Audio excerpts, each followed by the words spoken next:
there, it is Marissa Elmy from group table number 3.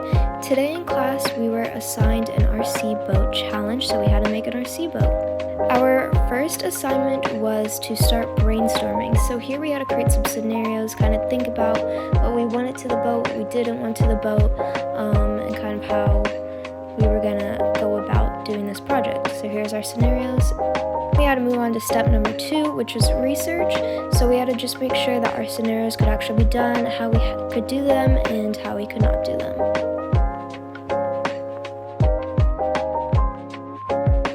Then we started with step number 3. This was the design part.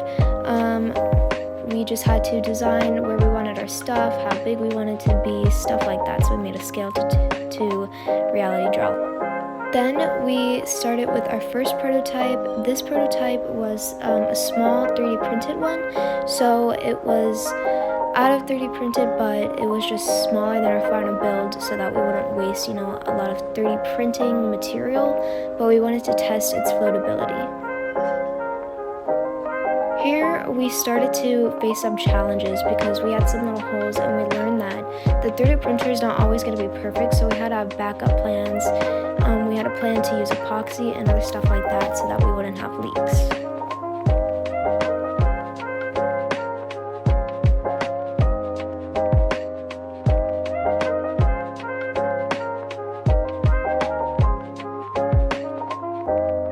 Then we moved on to our 5th step. This step was our last prototype.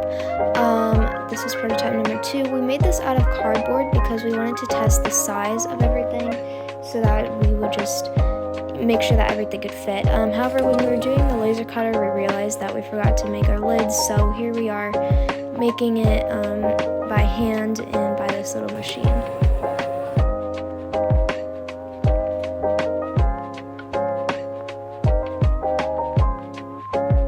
We then had to assemble everything. This took some teamwork because stuff that was not trying to fit, but here's our final prototype of prototype number 2. Then we moved on to our last step. This was the final build. So here's where teamwork started getting a little bit messed up, where we started learning a lot because Yoltik was doing most of the 3D printing.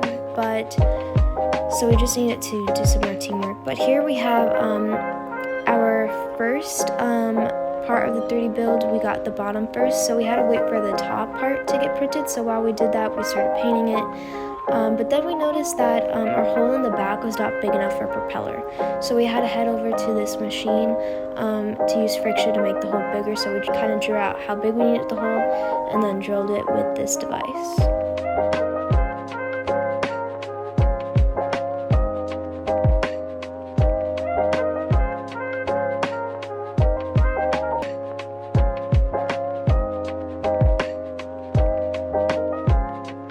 We're still getting some water leaking through even after we added some flex tape to the holes. So here we are trying to figure out where exactly this water is coming from. We added some epoxy as well as some extra flex tape to this. That pretty much solved our issues on water coming through. We then had to assemble our boat, add the mounts, put everything together, just make sure that everything was working. This we had some trouble with because one of the mounts did not want to stick, that purple one right there. So we kind of had to keep regluing that.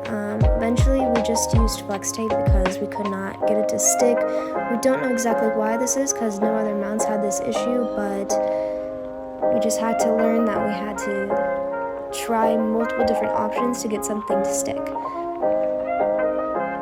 Then we stuck everything back in the water, made sure everything was working. We still had some water coming up from the propeller, but we were going to fix that with hot glue after we added the mount for it, so it was all good. Then we added some extra mounts for our extra devices when we get them, and then we had to create our lid. Unfortunately, it was too big, so we did have to take that back over to that little cutter and fix it by hand, and then add another little hole for our battery, but it all worked out. Here is Yoltik showing off our final build. Here is our final thing. It worked. We had the fastest boat. We learned about teamwork and faced a lot of challenges, but we did good.